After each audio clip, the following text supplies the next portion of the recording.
What's up everybody, my name is Jesse Hayward and today I'm going to be answering some of the most commonly asked questions that I've seen on my YouTube channel since I started this channel just a couple months ago. One of the reasons why I started this channel was because when I first started this journey less than a year ago of pursuing a career in anesthesia, it felt like it was kind of hard to find the Discord, it was hard to find, information out there that's pertinent to pursuing a career as an anesthesiologist assistant. So unfortunately for you guys, I want to be a resource for you guys, so I gathered up a bunch of the questions that you guys have been asking both in my comment section and some of the questions that I've seen on the Discord server, and I'm going to be doing my best to answer these questions for you guys today. I have answered some of these questions in the comment section, but I feel like I wanted to do a whole video on this because some of these questions require a lot more depth than we can go into possibly, in a YouTube comment section. So we're going to go real in depth today. I'm going to be answering some of your guys' questions. So without further ado, let's get into it. Here we go. Also, before we get started, my voice is still killing me. I have been dealing with bronchitis and almost pneumonia. I went to the doctor, not feeling great.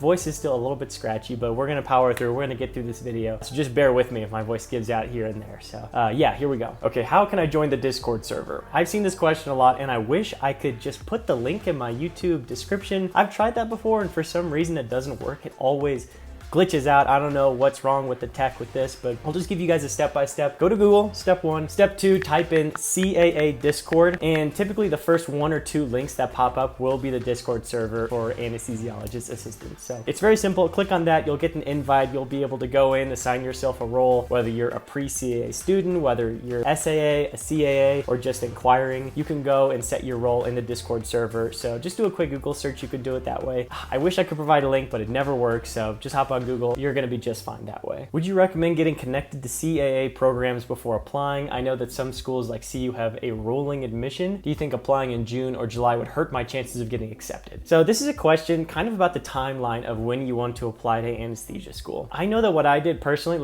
as far as connecting and reaching out to the program before you apply, I did that with every program. For any instance that I had prerequisite deficits or I wasn't sure if this class would fulfill a requirement that they had, I reached out to every program. Some of them did a better job of responding than others, but in every case, it's good for you to go ahead and reach out to these programs and make sure that the classes and the transcript that you have are going to be able to fulfill the requirements that they have for entry into the program. And yes, so rolling admissions, if you don't know what rolling admissions are, it means that it's kind of like a first come, first served basis for submitting applications. That means that, for example, the University of Colorado opens applications on April 15th, April 16th. So if you submit your application first things first on that day, your application will be seen first compared to someone who submits their application in June, July, August. The programs evaluate these admissions as these applications come in, which means that if you apply earlier, your application has a higher chance of being reviewed and possibly getting an interview or acceptance compared to if you submit it later in the application cycle. That's why we're always talking about how important it is to submit your application as early as you can. And specifically submitting your application in June or July, it's going to depend on the program. I've said this before in my video that I made about every single anesthesiologist assistant program, but these programs start at different times of the year. In medical school, you're always applying, sometime in the summer, and you're getting interviews in the fall, except in the spring, starting the next fall. That's not how it works for anesthesiologist assistant programs. Most of these programs are going to be starting in August, sometime in the early fall. Some of them are going to be starting in January. Some of them start at the beginning of the summer or end of the spring, like in May. I know that Nova Fort Lauderdale starts around that time. You are going to have to go and do your research about when these programs start and when their applications open. Submitting in June or July would be perfect if you are wanting to apply to some of the schools that start in the August time frame. Majority of schools, it's going to be fine to apply in June or July, but do your research, list out all the schools, make a document. There's documents that are pre-made online. I know that the Anesthesia One Source is a great way for you to find out when schools start and find out their scheduling. Also, like I said, go check out one of the videos that I made about every single program and you can get some more information that way. But all in all, June or July, I'd say that's a good time to submit your application for most of those schools that are going to be starting in August. How did you narrow what schools you wanted to apply to? I assume that some are more difficult to get accepted to than others. I personally come from the perspective that I wanted to apply to every single program that I possibly could apply to. I wanted to cast a really wide net because I cared more about getting into anesthesia school at all, just getting in somewhere, than getting into my top ranked school or my first choice school. I was blessed that I was able to get into the school that I really did want to go to, but I would have been more than happy going to any one of these programs. If I only got one acceptance, that's where I was going, totally fine with that. Because that was my ideology of how I wanted to submit my application, I submitted my application to every school that my prerequisites fit in for, which was like 12, 13, 14 schools. I forget exactly. Most of the schools. And I think that helped me because it allowed me to garner more interviews, get practice interviews, especially early on for later interviews. I think that applying to as many schools as possible was the most beneficial for me, and is probably overall going to be the most beneficial for you guys. Now, I do know that some people can't apply to every single program, whether that's financial reasons, whether you have a family and you need to stay in a specific state. There's all sorts of reasons on why you wouldn't want to apply to every single school. Those are factors that you can take in mind when you do want to narrow down specifically what programs you want to apply to. However, if you have the means, I would say apply to every program that you possibly can. Cast a wide net, make sure that you can get into school. That's going to be how you can maximize your chances of getting into a program. Doesn't matter what college I go to. Short answer is going to be no. I don't think that it matters what college you go into. Maybe if you go to an Ivy League school like a Harvard or a Princeton, I think that would be something that can possibly bump your application up or make it stand out compared to other applications, but that's not going to be the reason why you get accepted. For me, things that I took in mind when I was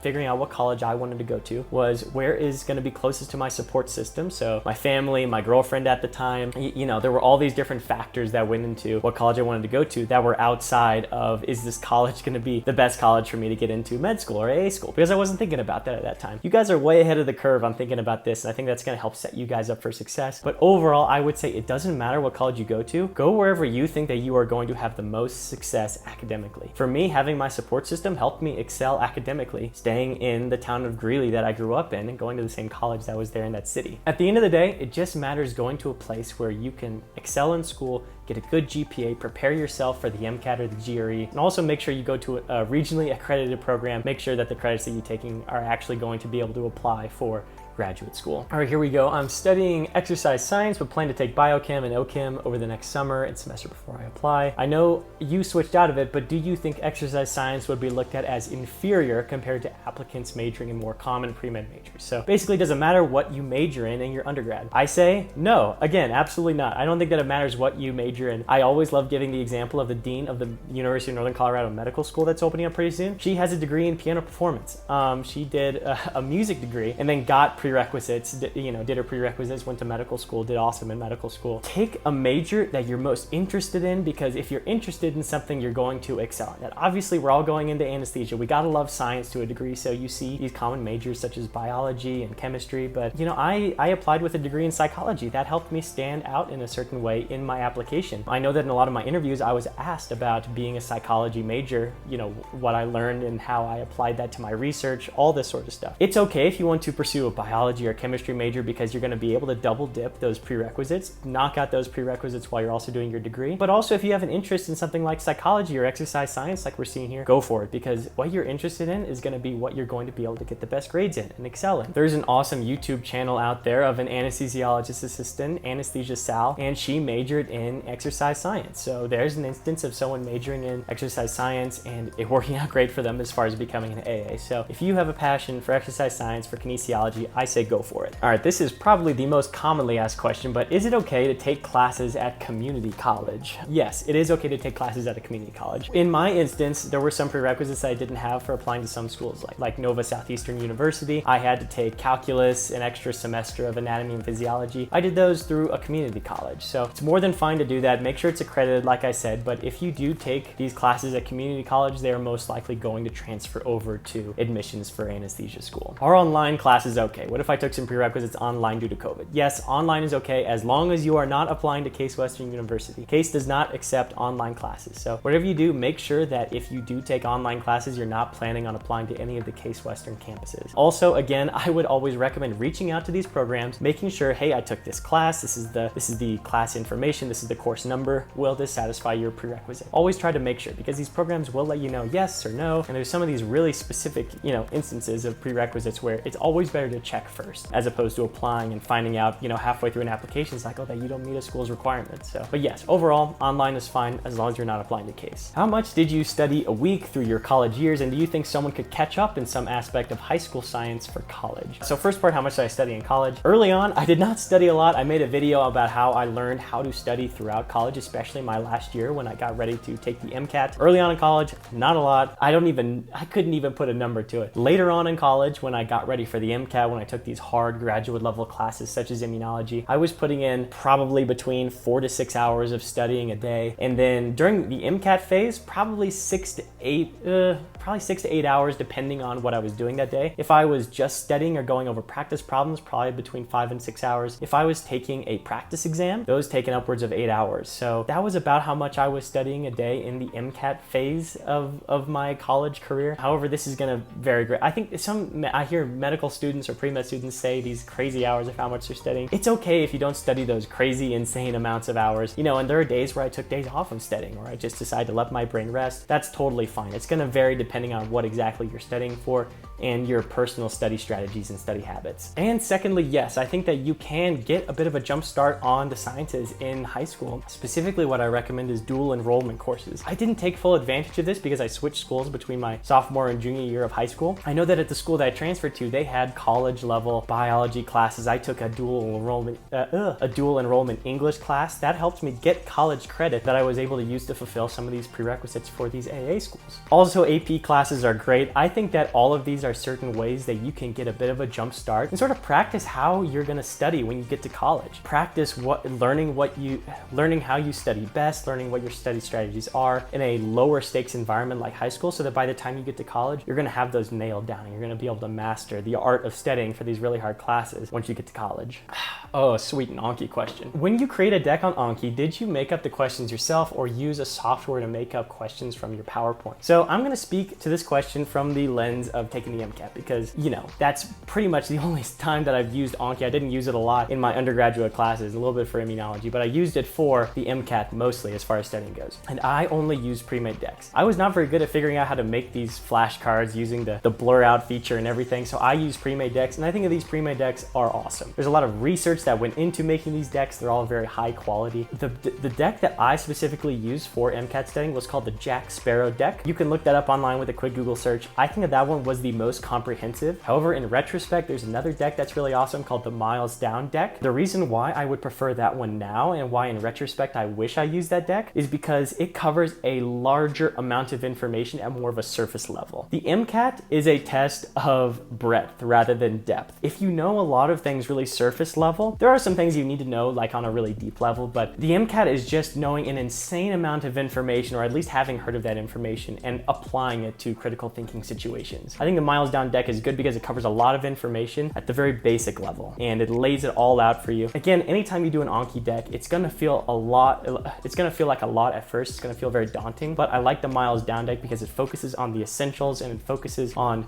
covering the most amount of information at a very understandable, digestible level at the end of the day. So I love the Miles Down deck. Also can do Jack Sparrow, PanCow, P-A-N-K-O-W deck for psychology. There's a couple of different ones that are out there. You can just hop on the MCAT subreddit and you're gonna have all the information there as far as Anki decks and how exactly you can find these pre-made decks to help you with your studying. All right, how did you go about documenting your shadowing hours? I don't know if I should be bringing a form in for every program or having it signed or doing something through CASA. This is a great question. I've seen too many students get to their shadowing experiences and realize that they have to have the doctor or the CAA or the CRNA sign all these different forms for them. The way that AA school admissions works is each school has their own form that you have to take in to the provider that you're shadowing, and you have to document the hours. They have to fill out some information, and then they put their signature on it. And then you can scan that form and you submit it to CASA. That's how these schools verify that you actually did shadow these providers. So it is important that you bring these forms in when you shadow so that you don't get done shadowing and then a week later you're tracking down your doctor or your provider to try to get their signature for these forms. So make sure that when you go to shadowing, know what schools you kind of want to apply to, or just get all the forms you possibly can. Go to each school's website. Each school's website has the shadowing form that you can download. You can fill out the form, just have the provider sign it. You can also find these forms on CASA, which is our application portal. And yeah, make sure that the provider signs it. Make sure that you can scan it into CASA so that all these schools are able to verify that you did shadow in anesthesia. All right, how long was my gap year and what did I do during that time span? So a gap year can be, you know, some people go into this profession without a gap year. That's probably more common in medical school. You just kind of roll straight from undergrad to medical medical school. But for me personally, I had one gap year, and a lot of people have more gap years. For example, some people are pursuing a whole nother career before they switch to anesthesiologist assistant. So yeah, it can depend on each person's situation or on how strong their application is, possibly take more gap years to strengthen your application for graduate school. During that time span, I personally focused on getting more healthcare experience working in phlebotomy. And the other thing that I also did during that time span was go through the application cycle. The application cycle is very time consuming, very demanding. You have to be able to write out your personal statement. You have to go to interviews. There's a lot of different things that go into the application process. So focusing on that and making sure that you can pour all the energy that you possibly can into getting into AA school is going to be very important. Lastly, it's also important to remember to relax. This is sort of the last year that you have before you go off to 2.5 years of schooling. That's very intense. It's very demanding. So during this time, I've been able to go on vacation. I've been able to keep running, kind of doing what I love to do, keeping up with my hobbies, because I know that when school starts, there's going to be a lot less time for that. So just enjoying the life that I have right now, going through the application cycle and building up some healthcare experience are all the things that I would recommend doing in your gap year. Sweet. All right. A couple questions about phlebotomy. This person's graduating from a certified phlebotomy program soon, wondering if I had any tips on getting a first job. A lot of positions are asking for 2 to 3 years prior experience, so where are the best places for new phlebotomists? Yes, this is true. A lot of places want to see some kind of experience that you have drawing blood, especially in phlebotomy. I'm sure this is probably similar for CNAs or MAs. However, for me personally, I was in a situation where I just got to start doing phlebotomy as a part of the research that I was doing, as a part of the clinic that I was a part of. So I got to learn how to do phlebotomy as a part of volunteering and research, and then I used that experience to actually get my certification and get an actual job in a hospital. However, a lot of people actually go through a program, they get their certification, and then they're looking for a job right away. I always say that the best place to go to for new phlebotomists is go to plasma donation centers. Usually those are really friendly as far as entry-level positions. If you don't have a lot of experience, typically those are going to be the places that new phlebotomists gravitate towards. The other thing that I would recommend is if you're graduating from a program, a lot of these programs have affiliations with externship programs where you can go to a hospital or a clinic, inpatient, outpatient setting, and you can get used to drawing basically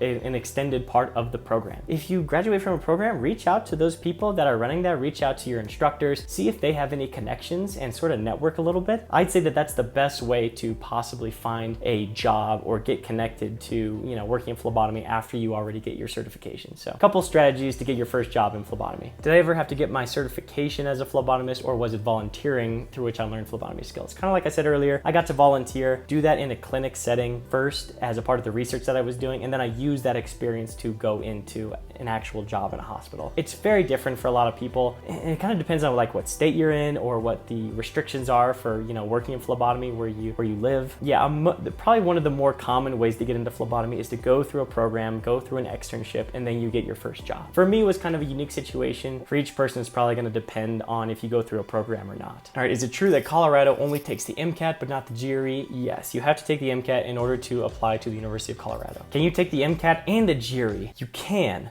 but don't. That's not a good idea. That's a little bit crazy. There are probably some instances where you take the MCAT, you don't do well in it, and you go and take the GRE and you get a better score. That's probably something that happens sometimes, but if you're going into the application cycle thinking, I'm gonna just have a baller application, do both the MCAT and the GRE, I would not recommend that. That's a little bit too much for just about anybody. So just focus on the MCAT or the GRE, know what schools you want to apply to, and then pick one or the other. Don't do that to yourself. I'm begging you, don't do that to yourself. Why the MCAT and not the GRE? This is a good question, and I see this sometimes on the Discord. People saying, go and take the MCAT if you don't have as good of a GPA or you have less healthcare experience. What I say is that we'll never know what happens behind closed doors. We'll never know how these adcoms evaluate admissions if there really is a bias towards the MCAT. But I do know that the MCAT is probably one of the hardest exams that anybody could ever take. It's a really difficult exam, and doing well on the MCAT shows that you are going to be able to handle other hard exams such as the anesthesia board exam or, comprehensive exams that you have in your classes while you're in AA school. I think the MCAT is more correlative and more predictive of success in those areas compared to the GRE, but we'll never know for sure. I love the idea of the MCAT because you're going to take a hard exam, you're going to challenge yourself, and that's going to prove not only to admissions committee members, but also to yourself that you're going to be able to handle really hard exams like the board exam and be able to do just fine in anesthesia school. So those are some reasons why you might want to consider the MCAT over the GRE. All right, if an RN applies to CAA school, what do you think about that? And what could possibly be a good response to why not CRNA. This is something that comes up in interviews a lot of the time. Why AA and why not CRNA, or why not medical school? I always say in these instances, focus on the pros of becoming an anesthesiologist assistant before focusing on the cons of why you don't want to be a CRNA. So there's so many ways you can go about this for becoming an anesthesiologist assistant. For example, we are built into the anesthesia care team. That's like, we can't work outside of the anesthesia care team. So if you are a team player, I talk so much about this in my interviews. I love the idea of working within a team, being a part of working with the doctor, with the surgery team. That's a huge part of what it means to be an AA. So I know that,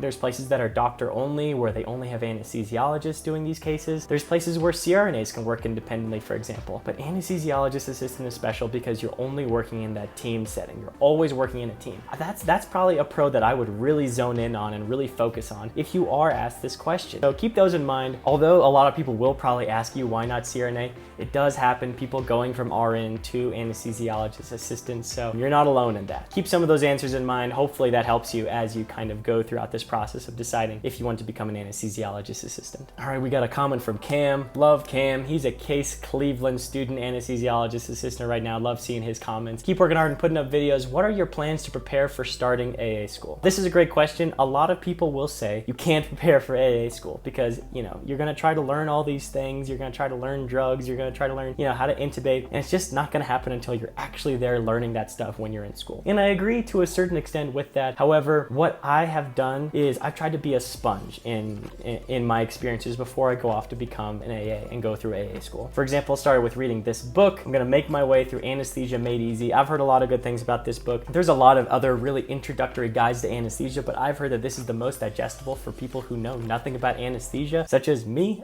I love this book so far. I'm really enjoying reading through it, and I think that's kind of given me that ability to be a sponge and just, I'm not going to really internalize all this information, but once I get to an operating room setting, I'm going to hear, a certain drug that's mentioned here. I'm going to go, I remember reading a little bit about this in Anesthesia Made Easy. So you're just priming yourself. You're priming yourself for when you get into a stressful scenario, you have a little bit of background. It's not going to be, adequate or extensive in any way, but you're going to prime yourself for these instances when you are in school. One of the things that I'm doing to prepare for AA school is I got a new job as an Anesthesia Tech. I think that's been super helpful in the short time that I've been there so far to get used to how the anesthesia machine works, get used to how to stock these different rooms, how to stock the Harloff carts. I've also gotten to be in the operating room and get to hang out with other providers, with CRNAs, with AAs, with anesthesiologists. Again, it's just learning about operating room etiquette. Those are all things that I've learned being an anesthesia tech so far that I really think is going to help me by the time I get to AA school. So again, it's all about being a sponge. Just be ready in any way to absorb any kind of information that maybe you can prime yourself to use once you do get into school. That's the mindset that I have before I go off to school in August. All right, it'd be awesome to hear some tips and advice on how you stay on top of the things, as well as what to expect your first year of school. Would definitely love to keep hearing updates on your overall experience in real time. Yes, so this kind of speaks to the future of the channel. Right now, I feel like my channel is made out of a lot of informational videos talking about my application, talking about different programs, how to write a personal statement, how to study. And I think that this is very helpful. I would have loved to have this when I was, going throughout, learning about what the anesthesiologist assistant career is. However, I do recognize that school is very hard. School is very time intensive. A lot of people,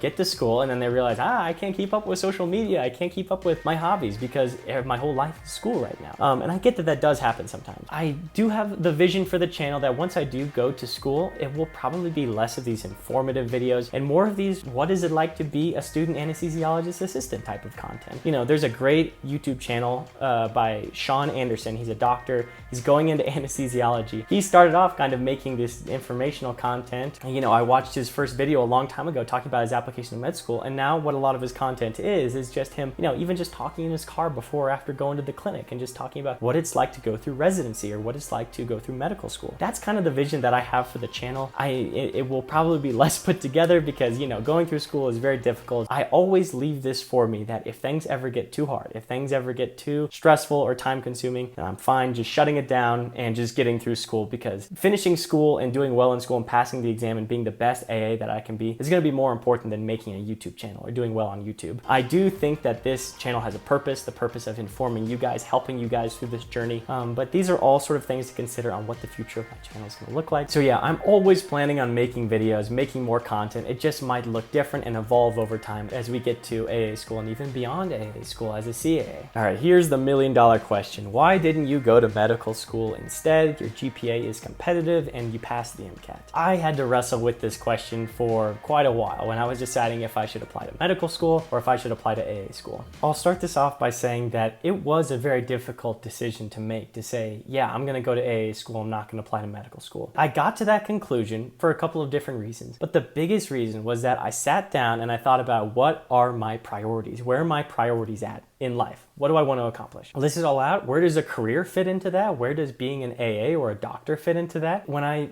sort of sat down and thought about this, I realized that having a family, having children, higher than my career as a doctor or an AA. My relationship with my wife, with my family, with my in-laws, all of that was higher than becoming a doctor or an AA. And also my faith in God is the most important central part of my life. That was something that is greater than a career for me. Quickly, I realized that my career was going down and down this list. It was less important to me than all of these things that I prioritize more in my life. And being a doctor is not for everybody. I think we all know that. Residency is no joke. These doctors, it's sad to say, but some of them are really overworked. 80 plus hours a week in residency just isn't feasible. Not only to just have, hobbies, but to have any kind of a semblance of a work-life balance. It's not like that for everybody. It's not one size fits all. I sat down, I looked at my priorities, I looked at AA, I looked at becoming a doctor, and my priorities just molded so much better with becoming an anesthesiologist assistant. Both with the idea of a shorter time in school, not having to go through a residency period after getting out of school, and just the idea of, the type of work-life balance that I would have as a CA was very friendly for the family values that I have really come to prioritize in my life. So that's probably the biggest reason. I just don't think I just don't know if I could do residency. Residency is really intense. I have so much respect for these doctors that go through residency because they are overworked. It is really hard. They work so many hours, and not only that, but you look at the type of pay that the doctors get and you're like, how is this even possible right now? Residency was probably one of the biggest turns for medical school, and that's less of like I don't want to work hard or I don't want to challenge myself. AA school is very challenging. It's not like a shortcut in any way. I just know that because I'm choosing less schooling, because I'm prioritizing other things in my life over medicine, the price that I pay with that is going to come with autonomy, always working under a doctor, fine by me. I'm fine working in a team, less pay compared to doctors, again, fine by me. These were all the things that I kept in mind when I was looking at, should I become an AA or should I just take the plunge and become a doctor? My priorities just fit way more into becoming an anesthesiologist assistant. That's led me to where I am now. And I hear so many times like, will you ever regret not becoming a doctor? And right now, I don't regret that, but there's always the chance that you might in the future regret not pursuing medical school, not having that MD at the end of your name. And I'll never know when I'll get to that point or if I'll ever get to that point. But all that I can do is take the information that I have right now and make these decisions based on that information. And that's how I came to make this decision to pursue AA school. Maybe one day I will regret it, but I'm not going to live in regret or fear at all. And that's how I landed on becoming an anesthesiologist assistant.